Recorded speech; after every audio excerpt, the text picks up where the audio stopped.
hey guys! This would be the time where if I was a normal YouTuber, I would slide in all fancy like, and see my bedroom in the background. But I'm not a normal YouTuber, am I? No, I'm not. I'm an artist who makes weird storytime videos and opinions over speed paints. But anyway, so, as a lot of you guys know, my life has been very hectic and very crazy recently. Well, I've been thinking, and I've been really inspired to actually write out and do some story times. The people really like those story times, and I actually really like talking about them because I realize how like most of my life is boring. It's pretty boring. But then I just have these weird little instances, these little pockets of just like what the fuck. And this is one of those times. So, technically this wasn't my roommate, but this is when Cody and I were dating and we saw each other literally every day, if not every other day. So I had to deal with this woman just as much as Cody did because Cody lived with her. So, first of all, some context. We're going to call this woman. What should we call her? We are going to call her Thimble. Alright, so Thimble was a woman that Cody has known for a very long time. And Cody has had to take care of Thimble's kids back when he was, younger. Because Thimble was just a, not all around good person. And I remember the first instance I ever met Thimble. Now, it might sound weird since I'm very opinionated and very, open about how I feel on the internet. But I am also a person that I'm very empathetic. That sounds very, new agey and stuff. And I mean, I am a witch, but that's a story for another time. I normally get, I love trying to see the good in people. And I love trying to, see all the positives and not be so negative, which is surprising because most of my shit's when I'm really angry and I'm talking about negative stuff. But I like seeing the good in people, and for some reason when I met Thimble, I just got such a terrible vibe. I didn't know what it was, but I remember being really, really off-put by Thimble, and I didn't know why. And I remembered because Thimble's children were older than us. We were still in high school when I first met Thimble. And I think Cody was either almost out or already out when this happened. And so Thimble was homeless. But Thimble's children, who were both grown adults, had really good jobs, and they had a house. I remember this because they had a 6-bedroom house.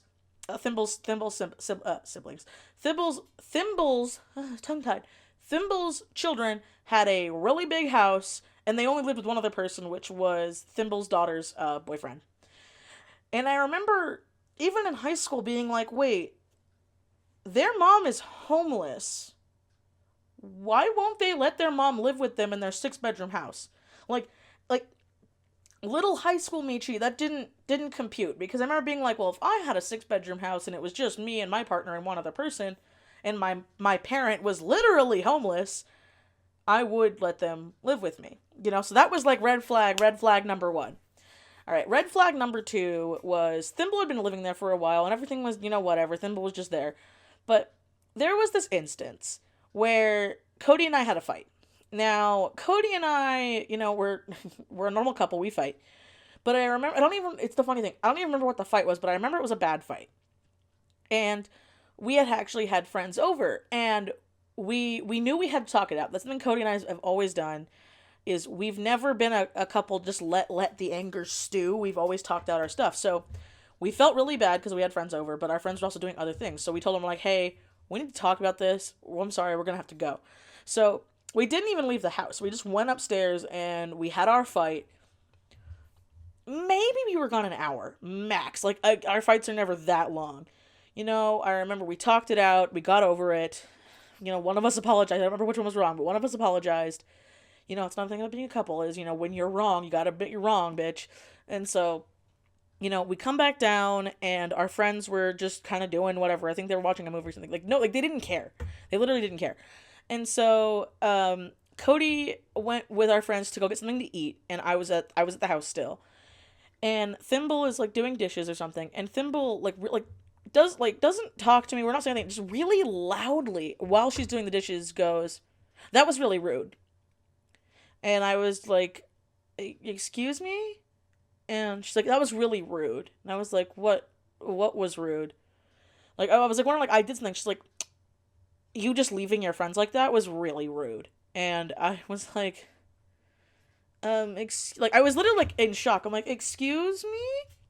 And she's like, yeah, no, you don't leave friends like that. If you guys had to have a little fight, which we all knew you were having a fight, like, she was being really, this grown woman was being really petty to me when I was in high school. She's like, you shouldn't do that to your friends. It's really rude. We all knew you were having a fight. And I'm like, we weren't trying to hide the fact we weren't having a fight. We weren't screaming at each other, but we weren't, like, it was kind of clear we had a fight, and we weren't, like, our friends didn't ignore what happened, you know, they're like, is everything okay? We're like, yeah, you know, we've got whatever. And so, I remember just, like, staring at Thimble, I was literally awestruck at the fact this grown-ass woman, who had barely spoken to me, told me that it was better politeness to have this really heated fight in front of our friends in the middle of a kitchen. When it lasted, like, almost an hour. No, that's not what you do. That's really awkward and really upsetting, and, you know, it's also, you're not supposed to fight in front of your kids if you fucking fight and you have kids. It's like, you excuse yourself from that situation. And so, that was red flag number 2, was that instance, right? And so then, here's red flag number 3, which was the big thing for me. So, I remember Cody had been out of high school at this point. Thimble was still living with them. And, I should explain. Thimble had a job, so Thimble was working, but Thimble wasn't paying rent. I remember Thimble was just living there and not living with her kids and thought it was weird, but what did I know? It wasn't my house. So,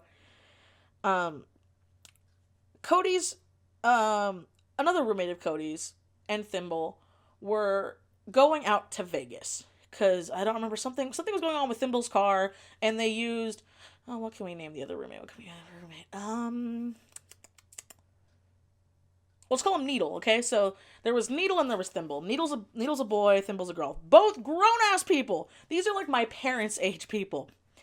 And so they decided to go to Vegas, you know, and we're like, okay, you know, whatever, have fun in Vegas. We were happy to have the house alone, you know? So I remember, like, nothing really happened. I think I spent the night that weekend, everything was fine. Well, you know, we get a call later that night, which, by the way, Vegas from where we live, like, it's a drive, but it's not an impossible drive. It's like 4 hours one way, so you can do it in a day. And back, I've had to do it before. And so, we were like, okay, you know, and we get a phone call from Needle. And Needle is freaking out because Thimble stole Needle's car and phone and left him in Vegas with oh no, it was also his wallet. I remember, Thimble fully robbed him.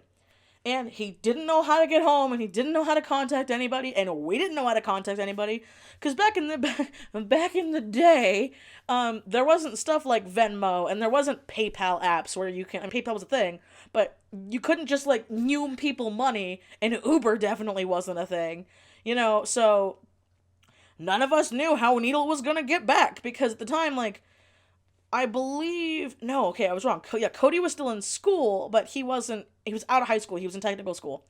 And so it's like, Cody didn't have money. I didn't even know how to drive. I wasn't going to ask my family to pick up one of Cody's parents' roommates. It was a really weird, shitty situation. And we were kind of like, that sucks, buddy. You know, and then Cody's parents were like, yeah, no, Thimble, you can't live here anymore. You can't live here. Like, you can't do shit like that. Because Thimble just showed up, like, right around when Needle did. And Thimble was just like, oh, what happened? Yeah, you know, you shouldn't have said shit, Needle, and no. And they're like, you can't live here. So, good. Thimble's gone. You know, red flag number 3. She's gone. They're good. We don't hear from Thimble for a long, long time. All right. So, we skip to about, say, 4 or 5 years ago. Cody was living with me and with my parents. He was working. I was working my jobs and going to school and stuff. And this was before we started house sitting for Cody's grandparents. This is really important. So Cody's grandparents would go to Washington every summer because they have a spare house in Washington. It's like a family heirloom house.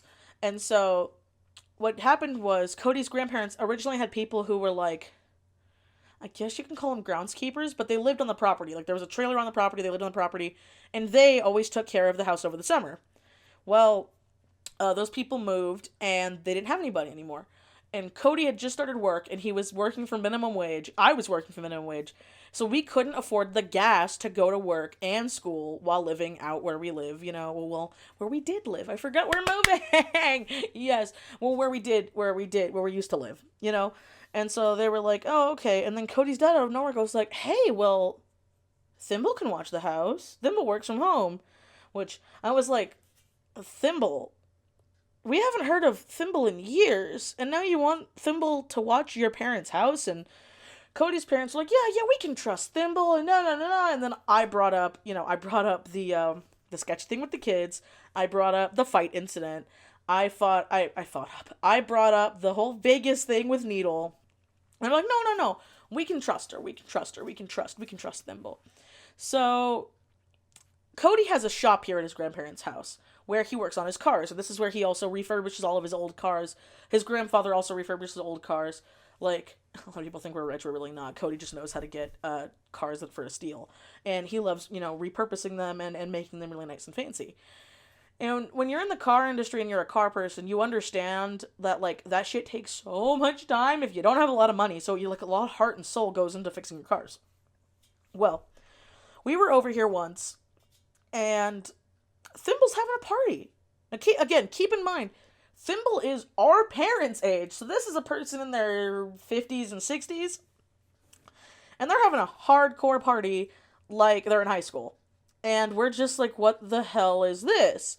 There's random people we never knew. They're all over the house. They're in the garage. They're driving the expensive old cars, and Cody loses his damn mind. Which he had every right to, because a lot of them were projects that he had worked his ass off on. And here were random strangers that he didn't know of drinking and, just being belligerent and being assholes.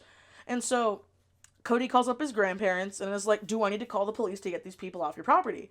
And Cody's grandparents call up Thimble, and then they're like, Thimble's like, oh, okay, I'll have them leave, whatever. So Thimble hangs up the phone. That's it. And Cody's like, hey, get people to leave, and she's like, you guys can go home. And so Cody proceeds to call the police, which Thimble was really angry at, which we later found out because those people were doing hardcore drugs. It just added to the story. And so, when the police sirens came, because the police, the little, people have heard it in my streams in this neighborhood. Like, they're really close by, so you'll hear this. So they heard it. They fucking scattered. They, ran away like the cockroach people they were. And Thimble was openly pissed off at Cody and I for calling the cops when, she's supposed to leave. So it was time for Nan and Pap to come back over the summer. We were very angry at Thimble, and we were very angry at Cody's parents for allowing Thimble to live here. Because there's a lot of nice, expensive, cars and, just nice historical things here. And Thimble just didn't care. And, Cody's parents were really upset. They were like, oh, we thought Thimble would have changed, and we haven't talked to her in years, and this whole deal with Thimble. And so, oh my lord. So then, we go, the week before Nan and Pap are supposed to come back. And we're just going to clean up the place, make it nice for them. And the house is a mess. The backyard is dead. The garage / sewing room, this area I'm recording in right now, was ransacked and stolen from. And Thimble was nowhere in sight. And we were freaking out, and we were calling we were calling Cody's grandparents, we were calling his parents, we were trying to find Thimble, and there was nothing we could do. And then we find out from Cody's grandparents that every check she ever wrote for rent, because they made her pay rent because she's a grown-ass woman with a job, always bounced. And they would always get on Cody's parents, being like, hey, bitch's check bounced again. We don't want her here. And then, they tried to find her, tried to contact her because, again, shit was stolen. Police were involved in this whole ordeal. And then when we hadn't heard of Thimble again for a long-ass time. And then out of nowhere, Thimble, came back into their life. She wasn't living with them or anything. But she showed back up, and Cody was rightly pissed, as was I. And we were like, yo, what the fuck? You owe Cody's grandparents, thousands of dollars in back rent. You owe them for the property that was stolen. Just all this terrible shit you did, Thimble. And then Thimble goes to us and is like, well, I wouldn't have done that stuff if you hadn't have called the police at my party. And I was literally in shock. And we were just like, okay. And we told Cody's parents, we're like, if Thimble is ever in your life again, and we find out and we come to visit and whatever, and she's there, we're not going to be here. We are not going to call when she's here. You guys can keep your friends be you. You do you, boo-boo. But this woman is nuts. This woman does not care. And this woman is an all-around asshole. And now I completely understand why her children do not let her live in their house. It totally makes sense. So, that's the moral of Cody's roommate from hell.